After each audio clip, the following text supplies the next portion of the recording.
Hello dear students, मैं सुरेंद्र पारिक आपके लिए लेकर आया हूँ एयरफोर्स की टेस्ट सीरीज। अगर आप अपनी तैयारी को अंतिम रूप देना चाहते हैं तो जुड़ी हमारी टेस्ट सीरीज के साथ और अपने सपनों को कीजिए साकार। तब कहता हूँ कि तुम चले तो आंधी तूफान चल पड़ेंगे, तुम चले तो हिमगिरी तरीके ढल पड़ेंगे, यूं न समझो ये निशाएं पद तुम्हारा रोक लेगी, तुम चले तो सूरज हजारों हजार जल पड़ेंगे, सूरज हजारों हजार जल पड़ेंगे। कहने का मतलब डियर स्टूडेंट्स, यदि आप प्रयास करेंगे तो आपको निश्चित रूप से सफलता मिलेगी। अपनी लगन मेहनत को बरकरार रखिए, ज्यादा से ज्यादा मेहनत कीजिए और परीक्षा के अंतिम समय पर जो विद्यार्थी जितने ज्यादा क्वेश्चंस अटेम्प्ट करता है उसको उतना ही ज्यादा बेनिफिट्स होता है। तो जेंटलमैन, आप वीडियो को पॉज कीजिए और वन बाय वन सभी क्वेश्चन का आंसर कीजिए। मैं बताता हूं इनका सॉल्यूशन। आज अपन करने जा रहे हैं एयरफोर्स टेस्ट सीरीज 01। इसी टेस्ट सीरीज को अपन कंटिन्यू रखेंगे जब तक कि आपके एग्जामिनेशन नहीं हो जाती। जेंटलमैन, चलते हैं क्वेश्चन नंबर फर्स्ट पर। क्वेश्चन नंबर फर्स्ट है, कोणीय संवेग का विमीय सूत्र क्या होगा? तो जेंटलमैन, कोणीय संवेग का फॉर्मूला होता है माय डियर स्टूडेंट्स, क्या होता है? संवेग गुणा दूरी। विमा से रिलेटेड एक क्वेश्चन हमेशा आपसे पूछा जाएगा। संवेग जो होता है उसकी यूनिट होती है केजी इंटू मीटर पर सेकेंड, और यहां से जो दूरी होती है उसकी यूनिट भी होती है मीटर। ठीक है। अरे संवेग का सूत्र होता है द्रव्यमान गुणा वेग। द्रव्यमान का जो यूनिट होता है वो होता है केजी और वेग का जो यूनिट होता है वो होता है मीटर पर सेकेंड। इसको यहां से अपन कैलकुलेट करेंगे तो ये हो जाएगा m1 केजी की जगह पर मीटर, और मीटर को किससे रिप्रेजेंट करते हैं? एल से, तो ये हो जाएगा L2। सेकंड को टी से रिप्रेजेंट करते हैं, पर ये ऊपर जाएगा तो किसका हो जाएगा? माइनस का। तो ये हो जाएगा m1 L2 t की पावर -12।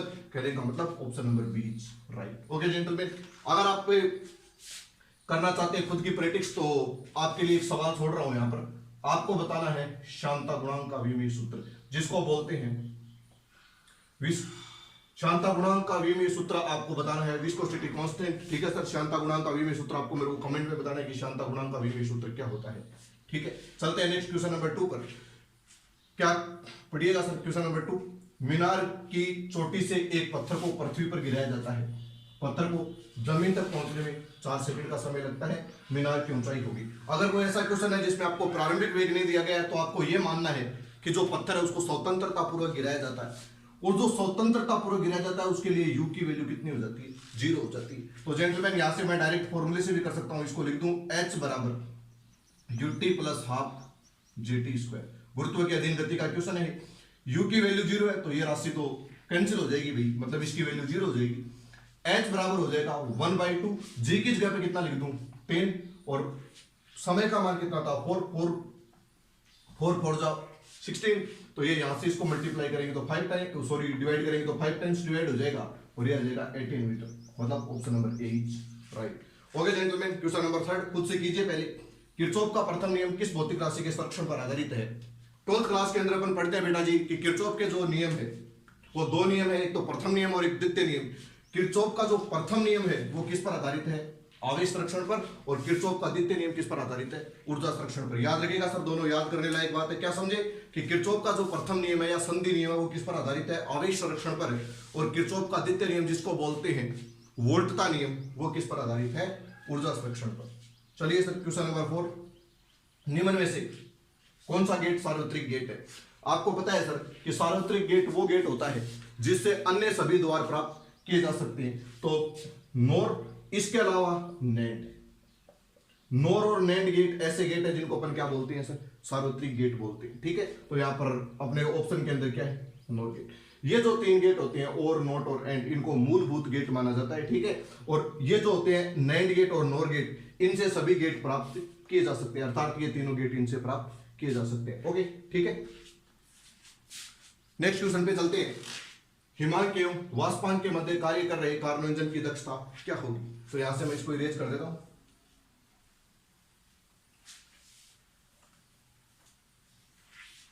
देखिए जेंटलमैन, अगर दक्षता का सवाल आ जाए, इंजन की दक्षता, चाहे वह कार्नो इंजन की दक्षता है चाहे वह उसमें इंजन की दक्षता है, ठीक है, अगर ऐसा कोई सवाल आ जाए तो बेटा जी आपको फॉर्मूला काम में लेना है।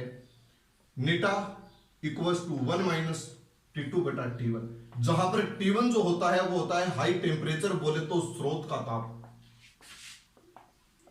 और T1 जो होता है वो होता है लो टेम्परेचर, बोले तो सिंक का ताप। पर एक चीज का ध्यान रखना है बेटा जी, क्या ध्यान रखना है कि T1 और T2 की वैल्यू हमेशा किस में होनी चाहिए? T1 और T2 की वैल्यू हमेशा होनी चाहिए केल्विन में। जब जब आप इस फॉर्मूले का यूज करें, ध्यान रखना सर, क्या बता रहा हूं कि जब जब आप इस फॉर्मूले का यूज करेंगे T1 और T2 की वैल्यू हमेशा किस में रखेंगे सर? केल्विन में रखेंगे। तो यहां से देखिए हिमांक का मतलब होता है 0 डिग्री सेल्सियस, जिसकी केल्विन में वैल्यू हो जाएगी 273। अरे कहने का मतलब ये है कि डिग्री सेल्सियस को केल्विन में बदलने के लिए अपन 273 ऐड करते हैं, ठीक है। तो 100 डिग्री सेल्सियस में भी ऐड करेंगे तो कितना हो जाएगा? 373 केल्विन। अरे सर डिग्री सेल्सियस को केल्विन में कन्वर्ट करने के लिए 273 ऐड करते हैं ना, तो 100, ये जो वाष्पांक होता है इसका मतलब 100 होता है। तो नेटा इक्वल्स टू क्या हो जाएगा? 1 माइनस, यहां पर अपन को क्या रखना है सर? लो टेम्परेचर, जो क्या है, और यहां पर लिख दूंगा ये। तो नेटा बराबर यहां पर क्या आ जाएगा 273 और ये कितना -273। तो नेटा इक्वल्स टू यहां पर बचेगा 100 अपॉन, इसकी वैल्यू जो आएगी वो आएगी 0.268। ये नेटा की वैल्यू है। अगर ये दे रखा है तब तो ठीक है, और अगर आप प्रतिशत में दे रखा है तो फिर हो जाएगा सर, डायरेक्ट भी याद रख सकते हो सर आप इस क्वेश्चन को। एक इंपॉर्टेंट क्वेश्चन है, कई बार पूछा गया है एग्जाम में, ठीक है। और अगर आपको ये ऑप्शन नहीं मिले तो फिर आपको ऑप्शन मिलेगा 27%। ओके जेंटलमैन, बस आपको ध्यान ये रखना है कि आपको यहाँ पर T1 और T2 की वैल्यू है वो किस में पुट करनी है? केल्विन में। Okay, hello dear students, question number 6 से लेकर क्वेश्चन नंबर 10 तक आपके सामने है। एक बार आप खुद इनका सॉल्यूशन कीजिए, वीडियो को पॉज कीजिए और 1 बाय 1 प्रत्येक क्वेश्चन को हल कीजिए, ठीक है। ओके चलो मैं करता हूं। प्रत्यावर्ती धारा AC, वो प्रत्यावर्ती वोल्ट था AC 220 वोल्ट है, शिखर मान क्या होगा? ये तो बिल्कुल सिंपल सा क्वेश्चन है। आपको पता है कि IRMS जो मान होता है, IRMS बराबर होता है I0/√2। ये I0 जो होता है इसका मतलब होता है शिखर मान, और इसका मतलब होता है वर्ग माध्य मूल मान। ये किसके लिए? धारा के लिए। तो वोल्टता के लिए क्या लिख देंगे? V, और यहां पर क्या कर देंगे? V0। अब क्वेश्चन पे आते हैं, सर आपसे क्या पूछा है? शिखर मान।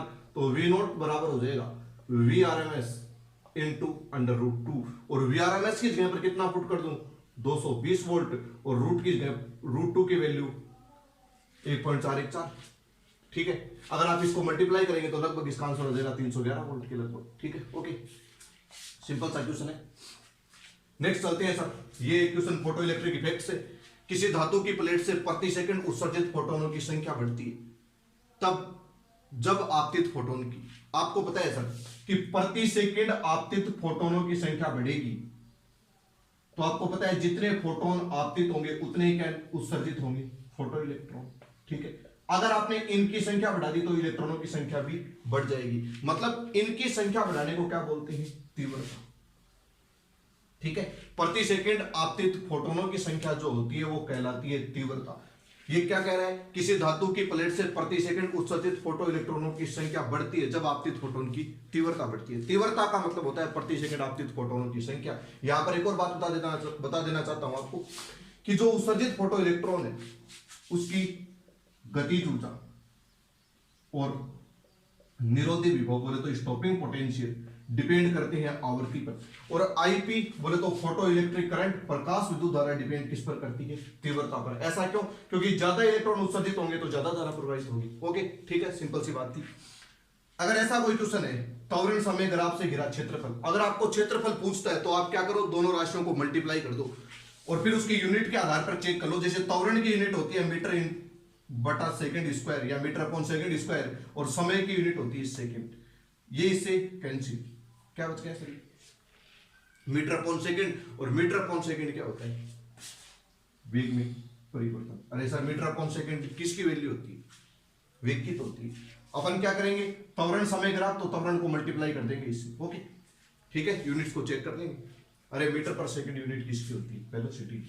नेक्स्ट क्वेश्चन पे चलते हैं। इंपॉर्टेंट क्वेश्चन है, गुरुत्वाकर्षण से पढ़िएगा और खुद से सॉल्यूशन कीजिएगा कि पृथ्वी की त्रिज्या r है, वह ऊंचाई जिस पर g का मान सतह के मान का 1/4 हो जाएगा।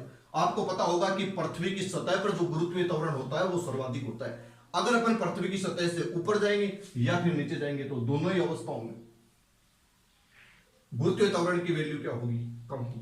ओके, तो अपन यहां पर फॉर्मूला अप्लाई करते, g' upon g equal to 1/√2 1 plus H upon R का स्क्वायर। एच का मतलब है हाइट, पृथ्वी की सतह से ऊंचाई। ठीक है, ये मान लीजिए पृथ्वी की सतह, तो यहां से अगर आप ऊपर की तरफ जाओगे उसको मैं एच बोल रहा हूं, नीचे की तरफ आओगे उसको डी बोलूंगा। डी का मतलब डेप्थ। तो जी डेस की वैल्यू दी है g/4। यहां पर क्या लिख दूं, जी डेस की जगह पर g/4, यह आ जाएगा g 1/1 plus h upon r। ये इससे कैंसिल, दोनों तरफ अगर अपन क्या करेंगे सर, वर्गमूल लेंगे तो यहां पर आ जाएगा 1/2। यहां पर 1 होगा, 1 का तो 1 ही होता है ना, रूट 4 का 2 हो जाएगा। यहां पर 1 और यहां पर लिख दूं 1 प्लस h अपॉन r। इसको इधर और इसको इधर मल्टीप्लाई करेंगे तो ये बन जाएगा 1 plus H R equal to 2। तो h अपॉन r, ये इधर प्लस का उधर जाते हैं माइनस का, तो 2 में से एक जाएगा तो क्या बचेगा 1, तो h equal to r। Okay जी, तो इसका ऑप्शन क्या जाएगा, सी। आपको अगर डेप्थ दी जाए तो फिर आपको फॉर्मूला लगाना है 1 माइनस डी अपॉन r। ठीक है, अगर गहराई से संबंधित क्वेश्चन है, अगर मैं आपसे यही बात पूछ रहा हूं, आप कमेंट बॉक्स में बताना इसका आंसर कि पृथ्वी की सतह से कितनी गहराई पर, मतलब डी का मान आपसे पूछा है, गुरुत्वीय त्वरण का मान g/4 हो जाएगा। कितनी गहराई पर, यहां पर मैंने आपसे किसका मान पूछा है, डी का। अगर हाइट से रिलेटेड क्वेश्चन है तो अपन इससे सॉल्यूशन करेंगे, और अगर डेप्थ से रिलेटेड क्वेश्चन है तो अपन इससे सॉल्यूशन करेंगे। ओके जेंटलमैन, चलते हैं सर नेक्स्ट क्वेश्चन पर। एसएचएम का क्वेश्चन आपको पता है कि एसएचएम का क्वेश्चन अक्सर एग्जाम में आता है, यह भी एक इंपॉर्टेंट क्वेश्चन है। पूरी टेस्ट सीरीज आपके जो पेपर से उनको देखकर ही बनाई गई है। अच्छे अच्छे क्वेश्चन पुट किए गए हैं और आपको लगातार ऐसे क्वेश्चन मिलते रहेंगे। आप चैनल को लाइक शेयर और सब्सक्राइब करते रहे। थैंक यू दोस्तों। देखिएगा, आपको पता है कि ये क्वेश्चन ऐसा कहना चाहता है कि गतिज ऊर्जा बराबर स्थितिज ऊर्जा। सरल आवर्त गति के दौरान गतिज ऊर्जा का फॉर्मूला होता है 1/2 m omega square a square minus y square, और स्थितिज ऊर्जा का फॉर्मूला होता है 1/2 m omega square y square. y का मतलब क्या है, माध्य अवस्था से या साम्य अवस्था से विस्थापन। ओके, तो यहां से अपन क्या करेंगे, इसको कैंसिल कर देंगे, तो ये हो जाएगा a square minus y square बराबर y स्क्वायर। ये इधर माइनस का इधर जाती प्लस का, तो a स्क्वायर बराबर 2y स्क्वायर, y स्क्वायर बराबर a स्क्वायर 2। तो y बराबर इसका क्या कर देंगे रूट, तो a/√2। This is correct answer. Okay gentleman, तो option number C is right. एक बार फिर से देखते हैं, एसएचएम ऊर्जा संरक्षण पर आधारित है। कई बार आया सर ये क्वेश्चन, क्या कि सरल आवर्त गति कौन सी भौतिक राशि के संरक्षण पर आधारित है, तो ऊर्जा संरक्षण पर आधारित है। अब देखिएगा जेंटलमैन, सरल आवर्त गति में ये जो ग्राफ होता है, दो प्रकार के ग्राफ बनते हैं। ये ऊर्जा होती है जो हमेशा ही कांस्टेंट रहती है और इसकी वैल्यू आती है 1/2 m omega square a square. याद रखने का तरीका बता रहा हूं। ये स्थितिज ऊर्जा होती है जिसका ग्राफ कुछ इस प्रकार ड्राइव करते हैं अपन। ठीक है,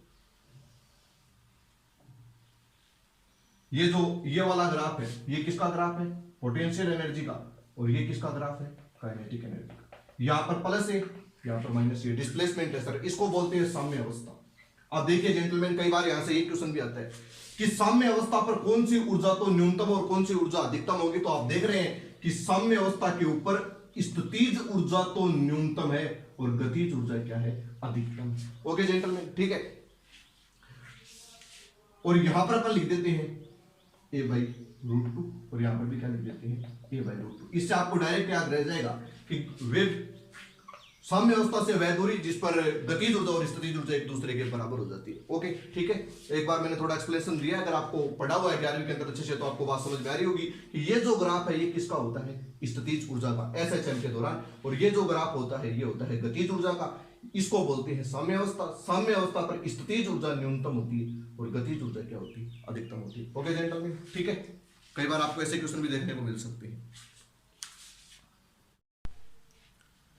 डियर स्टूडेंट्स, क्वेश्चन नंबर 11 से लेकर क्वेश्चन नंबर 15 तक, 11 से लेकर 15 तक आपके क्वेश्चन आपके सामने आ चुके हैं। 1 बाय 1 इनको हल कीजिए वीडियो को पॉज करके। ओके, मैं करता हूं। निम्न में से मेयर संबंध है, बेटा जी आप पढ़ते हो मेयर संबंध 11th क्लास के अंदर थर्मोडायनेमिक्स में, और आप लिखते हो Cp माइनस Cv बराबर R। R का मतलब है आइडियल गैस कांस्टेंट, बोले तो आदर्श गैस नियतांक। Cp माइनस Cv बराबर R होता है। ये ऑप्शन अपन को कहीं भी नजर नहीं आ रहा है, तो अपन इस माइनस को इधर भेजेंगे तो किसका हो जाएगा, प्लस का। तो ये बन जाएगा Cp equals to Cv plus R। ऐसा कोई ऑप्शन है सर, ऑप्शन बी। ठीक है, ओके। क्वेश्चन नंबर 12 में देखते हैं क्या कहना चाहता है। दो नाभिकों की द्रव्यमान संख्याओं का अनुपात 27:125 है। और आपसे पूछना क्या चाहता है, इनकी त्रिज्याओं का अनुपात क्या होगा। तो ये नाभिक वाले चैप्टर से रिलेटेड क्वेश्चन है, और आपको पता है अगर कोई ऐसा क्वेश्चन है तो उसको अपन हल करते हैं। R1/R2 equals to R0 A1 की पावर 1/3 और R0 A2 की पावर 1/3। अपन पढ़ते हैं नाभिक की त्रिज्या, और नाभिक की त्रिज्या का फॉर्मूला होता है ना R बराबर R0 A की पावर 1/3, जहां पर A का मतलब क्या है, द्रव्यमान संख्या। ओके, R0 एक नियतांक है जिसकी वैल्यू होती है 1.2 फर्मी। ओके, ये इससे क्या हो जाएगा, कैंसिल। ठीक है, यहां पर देखिए अपन से त्रिज्याओं का अनुपात पूछा है तो इसकी वैल्यू पुट करते हैं तो ये हो जाएगा 27 और ये हो जाएगा 125। इसका आ जाएगा 3 और इसका कितना आ जाएगा 5, तो 3:5, ऑप्शन नंबर डी। बिल्कुल सिंपल सा सवाल था सर ये तो। ठीक है, अरे 27 का घनमूल 3 होता है ना सर, 3 × 3 × 3 तभी तो होता है 27, और 5 × 5 × 5 125, तो इसका आंसर 5 आएगा, इसका आंसर 3 आएगा। ओके, ठीक है, नेक्स्ट क्वेश्चन पे चलते हैं बेटा जी। बिल्कुल सिंपल क्वेश्चन आप देख रहे हैं कि ये जो क्वेश्चन होते हैं ये पिछले एग्जामिनेशन में आए हुए हैं बेटा क्वेश्चन, विगत वर्षों में जो पेपर हुए उनमें, और आप यहाँ पर देख रहे हैं प्रश्न ज्यादा डिफिकल्ट नहीं आता है, क्या और कंसेप्ट बेस आता है। जिस स्टूडेंट के कंसेप्ट अच्छे होते हैं वो जल्दी से क्वेश्चन को अटेम्प्ट कर देता है। ओके, आपको 25 क्वेश्चन के लिए 20 मिनट्स मिलते हैं, इसलिए आपको कंसेप्ट ही पूछता है, ज्यादा कैलकुलेशन पूछता नहीं है आपसे, तो ध्यान रखिए इन बातों का। तरंग दैर्ध्य को बढ़ते क्रम में व्यवस्थित कीजिए। आपको पता है इलेक्ट्रोमैग्नेटिक स्पेक्ट्रम का आप डायग्राम याद ही रखेंगे सीधा, कि यहां पर होती है गामा रे, गामा रे के बाद होती है एक्स रे, उसके बाद होती है यूवी रे, अल्ट्रावायलेट रे, और उसके बाद होता है विबग्योर जिसको बोलते हैं अपन दृश्य प्रकाश या विजिबल लाइट, और इसके बाद होता है इंफ्रारेड, उसके बाद होता है माइक्रोवेव, और उसके बाद होता है रेडियो वेव। ठीक है, ये इनका क्या है,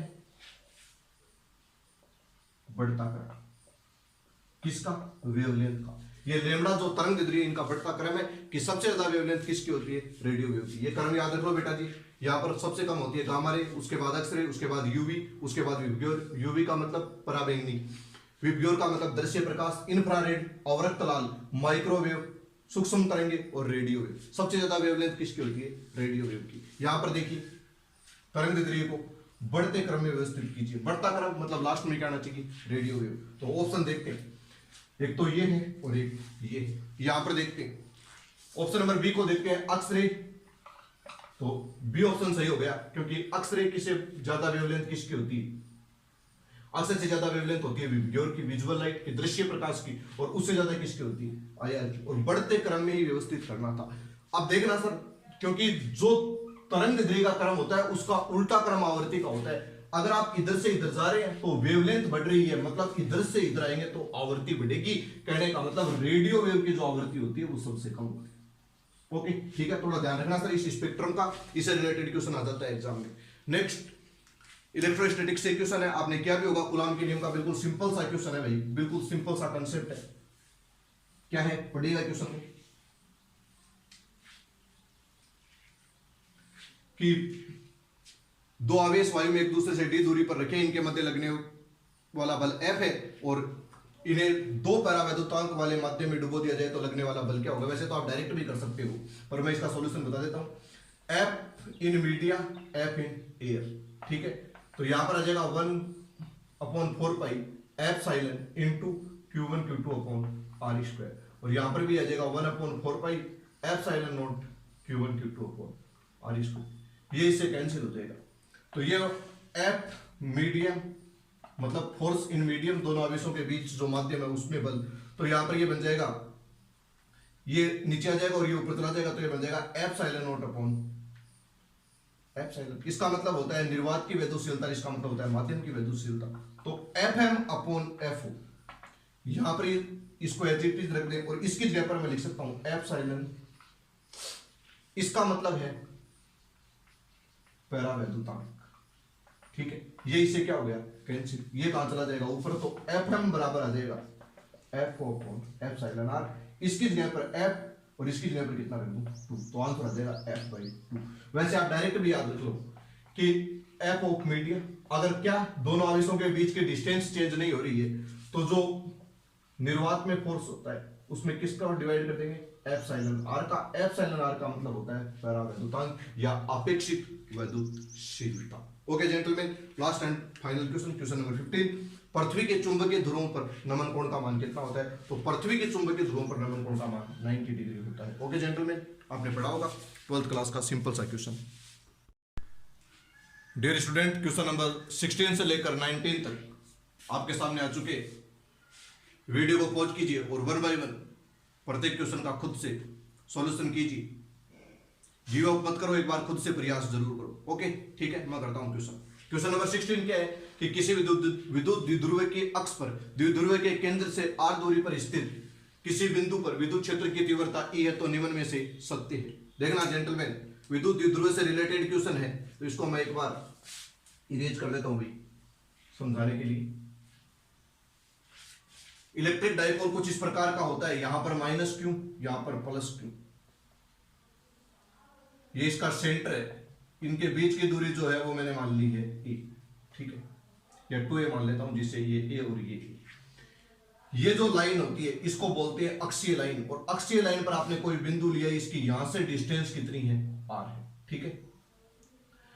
तो आपको पता है कि विद्युत द्विध्रुव आघूर्ण की दिशा होती है माइनस क्यू से प्लस क्यू की ओर, तो यहां पर मैं डायरेक्शन लगा दूंगा पी कैप की। यहां पर जो ईपी बनेगा, यहां पर मैंने कोई पॉइंट ले लिया, पी पॉइंट पर जो विद्युत क्षेत्र की तीव्रता है उसका फॉर्मूला बनेगा 2 kp अपॉन r क्यूब, ऐसा लिख दूं k इंटू 2p, और यहां पर लिखूंगा पी कैप, ठीक है सर। यह फॉर्मूला बनेगा किस के लिए, अक्ष के लिए।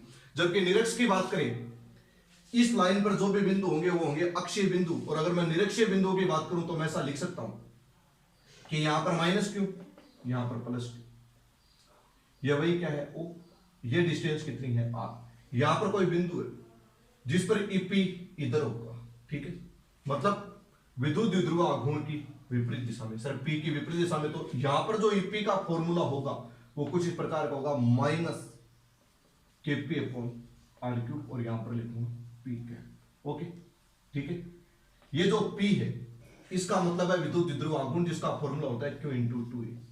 क्यू इंटू टू ए एक सदिश राशि है विद्युत द्विध्रुव आघूर्ण जिसकी दिशा माइनस क्यू से प्लस क्यू की ओर होती है। देख लेना सर, अक्षीय बिंदु के लिए ये और निरक्षीय बिंदु के लिए ये। यहां पर देखो जो डायरेक्शन विद्युत द्विध्रुव आघूर्ण की है वही डायरेक्शन किसकी है, विद्युत क्षेत्र की तीव्रता की, बोले तो ईपी की।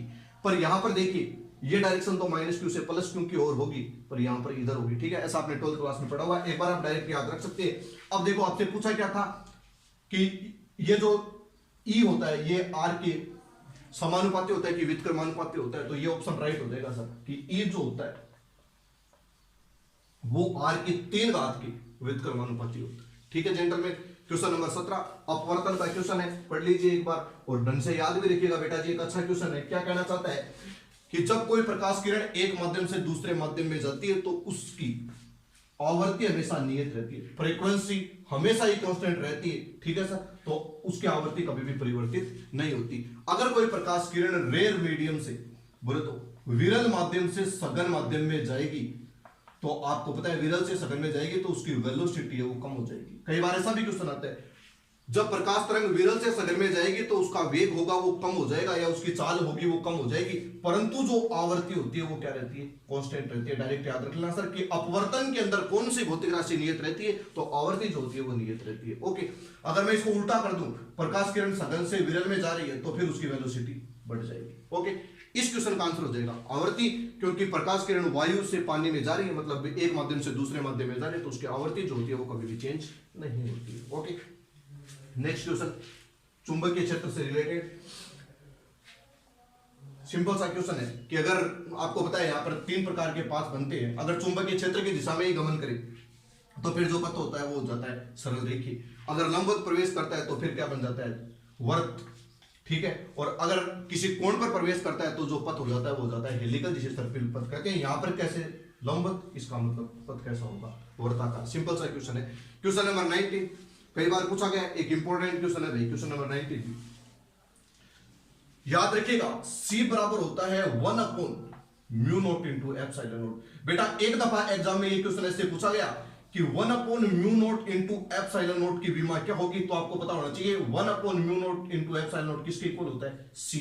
और c का मतलब क्या होता है, निर्वात में प्रकाश की चाल। इसका मतलब इसका विमीय सूत्र हो जाएगा L(t⁻⁻1). कई बार ऐसे भी पूछा गया है। ये जो क्वेश्चन है यह विद्युत चुंबकीय तरंग से रिलेटेड, और विद्युत चुंबकीय तरंगों का जो निर्वात में वेग होता है वो प्रकाश की चाल के बराबर होता है, या विद्युत चुंबकीय तरंगों का निर्वात में जो चाल होती है वो प्रकाश की चाल के बराबर होती है, जिसका फॉर्मूला ये होता है। ठीक है, एक दफा ऐसा भी पूछा गया कि 1/μ0 इंटू एप्सिलॉन नॉट का विमीय सूत्र क्या होगा। तो जेंटलमैन आपको बताना है, कमेंट बॉक्स में आपको बताना है कि अब देखो अगर ये है तो इसका विमीय सूत्र ये होता है। अब आपको कमेंट बॉक्स में बताना है कि इसका विमीय सूत्र क्या होगा, आप लिखकर बताएंगे। ओके जेंटलमैन, देखना इसका क्या क्या है, केवल स्क्वायर किया तो आप इधर भी स्क्वायर कर देंगे, आपको हिंट दे दिया। ओके ठीक है, तो इसके लिए तो आंसर ये हो जाएगा 1/μ0 इंटू एप्सिलॉन नॉट क्या प्रदर्शित करता है, निर्वात में विद्युत चुंबकीय तरंग की चाल को प्रदर्शित करता है। ओके ठीक है,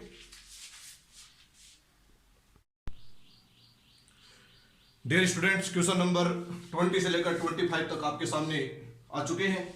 वीडियो को पॉज कीजिए और क्वेश्चंस को हल कीजिए। 1 बाय 1 करते हैं क्वेश्चन को हल। देखिए 5 न्यूटन बल के प्रभाव में एक वस्तु सरल रेखा में 10 मीटर की दूरी तय करती है।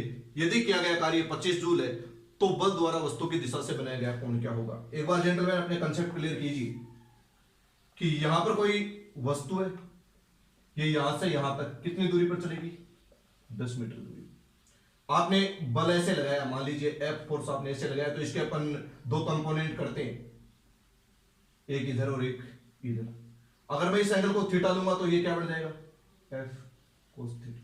ठीक है, और ये क्या बन जाएगा, F sin थीटा। आपको पता है कि ये जो हो नीचे की तरफ mg, तो साइन घटक तो mg को संतुलित कर देगा। मतलब ये वस्तु गति कौन से घटक के कारण करेगी, कोस घटक के कारण।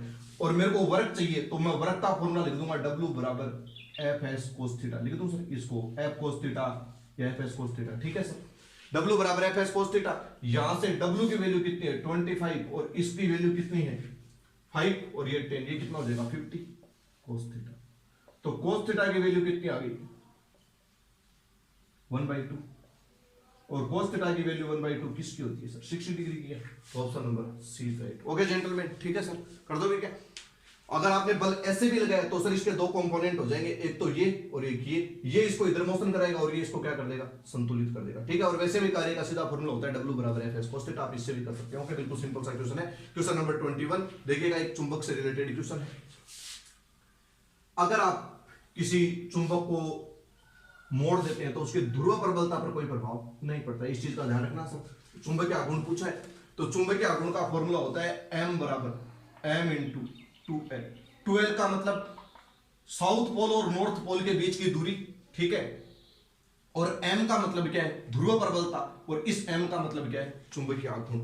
तो मैं इसको ऐसा बोल दूं कि एक चुंबक है, ये S और ये M, इसके बीच की लेंथ मैंने कितनी मान ली 2L या L मान लेता हूं सर। ठीक है, तो बताओ ये क्या बन जाएगा, M इक्वल्स टू क्या बन जाएगा M into L। This is equation number first. अगर आपने क्या कर दिया, इसको लूप बना दिया, मतलब ऐसे कर दिया, ये डिस्टेंस ये हो गया S और ये क्या हो गया N। अब S और N के बीच की दूरी कितनी हो जाएगी, तो मैं इसकी रेडियस R मान लूं, तो अब इनके बीच की दूरी हो जाएगी 2R। एम आई राइट सर, 2R हो जाएगी ना। अरे सर S और N के बीच की सीधी दूरी, तो यहां पर नया जो चुंबकीय आघूर्ण है उसको नाम दे दूं M डैश, तो M डैश बराबर क्या लिख दूंगा M इंटू 2R। मेरे पास ये भी कोई ऑप्शन नहीं, तो मैं R की वैल्यू यहां से कैलकुलेट करता हूं सर L की फॉर्म में। तो आपको पता है ये L क्या बन गया है सर, अर्धवर्त। तो यहां पर मैं ऐसा लिख दूं कि L इक्वल टू हो जाएगा पाई R। याद कीजिए कभी आपने पढ़ा था कि एक रोड है, अगर आप इसको पूरा सर्किल बना देंगे तो L बराबर हो जाएगा 2 पाई R, परंतु आपने आधा सर्किल ही बनाया, अर्धवर्ती बनाया, तो L इक्वल टू क्या हो जाएगा पाई R। यहां से R की वैल्यू क्या हो जाएगी L अपॉन पाई। तो M डैश बराबर कितना आ जाएगा, small m into 2 into L upon pi. Okay, equation first से मेरे को जो आंसर बताना है वो m की फॉर्म में बताना है, तो m इंटू L की जगह पर मैं क्या लिख सकता हूं m, तो इसका आंसर ये लिख दूं क्या M डैश बराबर 2m अपॉन पाई। दोबारा एक्सप्लेन करो बेटा, ये फॉर्मूला होता है चुंबकीय आघूर्ण का ध्रुव प्रबलता इंटू लेंथ। लेंथ किसकी, S और N के बीच की दूरी। अगर आपने इसको ऐसे मोड़ दिया तो सर S और N के बीच की दूरी हो जाएगी 2R। अब यहां से आपको क्या फाइंड करना है R, तो एल जो है वो किस पे कन्वर्ट हुआ है, पाई आर में, तो यहां से इसकी वैल्यू आ जाएगी, कैंसिल आउट कर देंगे। ओके, सिंपल सा बात है सर, तो बी ऑप्शन सही होगा। क्वेश्चन नंबर 22 जो है वो है कोणीय संवेग संरक्षण से संबंधित। देखिएगा जेंटलमैन, अच्छा क्वेश्चन है ये भी।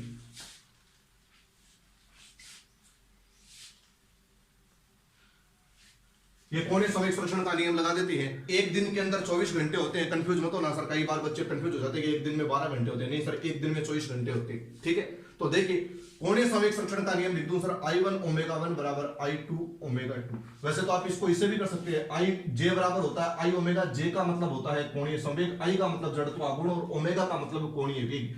तो आप ऐसा भी लिख सकते हैं कि कोणीय संवेग जो होता है वो क्या रहता है सर, कांस्टेंट रहता है। तो आंसर तो इससे भी आ जाएगा आई ओमेगा इक्वल्स टू कांस्टेंट। ठीक है, या फिर आप ऐसे भी कर सकते हो कि घटना से पूर्व कोणीय संवेग बराबर घटना के बाद कोणीय संवेग। मैं इससे कर देता हूं सर, आई बराबर क्या होता है एम आर स्क्वायर, तो यहां पर लिख दूं एम आर स्क्वायर। ओमेगा की जगह पे लिख दूं 2 pi upon T one. I two M, द्रव्यमान तो एम ही रहेगा ना, पृथ्वी सिकुड़ी है तो इसके मतलब इसके द्रव्यमान पर कोई फर्क नहीं पड़ेगा, परंतु त्रिज्या वर्तमान त्रिज्या की कितनी होगी, आधी, तो ये हो जाएगा r/2 का होल स्क्वायर। ठीक है, और ओमेगा 2 की जगह पर 2 पाई और आवर्तकाल का मान आपसे पूछा है तो इसको मैंने लिख दूं T2 से। एम आर स्क्वायर से एम आर स्क्वायर कैंसिल, 2 पाई से 2 पाई कैंसिल, यहां पर 1 अपॉन T1, यहां पर 1/4 सर, और ये कितना आ जाएगा सर T2। तो इसको इधर और इसको इधर मल्टीप्लाई करूं तो ये हो जाएगा 4 × T2 इक्वल्स टू T1। तो T2 equal to T1 upon 4, ये कितना हो जाएगा 24 आवर अपॉन 4, तो ये हो जाएगा 6 आवर। ठीक है, ओके।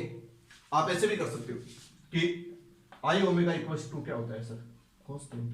तो आई की जगह पर क्या लिख दूं एम आर स्क्वायर, इसकी जगह पर क्या लिख दूं 2 pi T equals to constant. ये भी कांस्टेंट होता है। ठीक है सर, आपने रेडियस को चेंज किया तो इसको कांस्टेंट नहीं कर सकते, 2 पाई भी कांस्टेंट होता है, तो इसको ऐसा लिख दूं कि T is directly proportional to R square. सही है ना सर, टी किस पर डिपेंड करता है, आर स्क्वायर पर। तो यहां से देखो T proportional to R square, इसको नाम दे दो T1, इसको नाम दे दो R1, तो T2 यहां पर क्या लिख दूं, सही, इससे भी हो जाएगा ना सर r/2 का, और इसको r ही मान लो ना, r/2 का स्क्वायर, अरे आधी कर देना त्रिज्या को। ठीक है सर, तो यहां पर हो जाएगा T1 अपॉन T2 बराबर, ठीक है, ये आएगा क्या, ये इससे क्या हो जाएगा कैंसिल आउट, तो ये कितना हो जाएगा 4। यहां से अगर अपन अरे तो 4 यहां पर डिवाइडेशन में था तो यहां पर ऊपर चला जाएगा ना, तो ये वही बन जाएगा T2 × 4 इक्वल्स टू T1, तो T2 equals to T1 upon 4। Answer same ही आएगा सर, ऐसे भी कर सकते हो आप। ओके, नेक्स्ट क्वेश्चन, पृथ्वी के समीप परिक्रमा कर रहे उपग्रह का कक्षीय वेग v0 व पलायन वेग ve में क्या संबंध होगा। तो आपको पता है सर पलायन वेग का फॉर्मूला क्या होता है। देखिए जेंटलमैन, गुरुत्वीय त्वरण के रूप में पलायन वेग का फॉर्मूला क्या होता है। तो गुरुत्वीय त्वरण के रूप में पलायन वेग का फॉर्मूला होता है v = √2gr। ठीक है सर, और जो उपग्रह का कक्षीय वेग होता है उसका फॉर्मूला होता है √gr। ठीक है, ओके, तो यहां से अपन ऐसा कर सकते हैं, v बराबर इसकी जगह पर ये पुट कर दे तो यह आ जाएगा √2 × v।